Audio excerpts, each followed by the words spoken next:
السلام عليكم، ازيكم حبايبي؟ عاملين ايه؟ يا رب تكونوا بألف خير.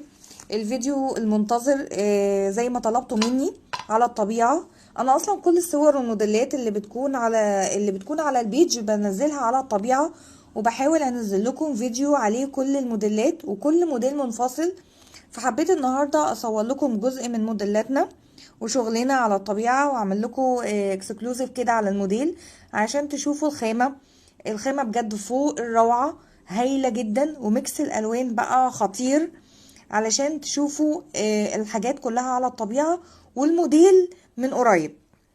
اتمنى اكون عرفت ارضي كل عملائي واوريكم كل الموديلات اللي موجودة. عندنا الكروس، عندنا الباك، عندنا الهاند، في كل الاحجام كمان. عندنا كبير وصغير ووسط وعندنا محافظ، وعندنا حاجات كتيره جدا. فحبيت النهارده اصور لكم كل الحاجات اللي موجوده على قد ما اقدر. طبعا ده جزء صغير جدا من الحاجات اللي معروضه، بس حبيت اوريهولكم علشان تشوفوا الالوان من قريب وتشوفوا الموديلات من قريب. في موديلات جديدة جدا في المستورد وفي المصري وفي وطبعا هتلاقوا عندنا اقل سعر في مصر، والتعاملوا معايا طبعا عارفين الموضوع ده. شرفتوني في بيج شنط وشوزات.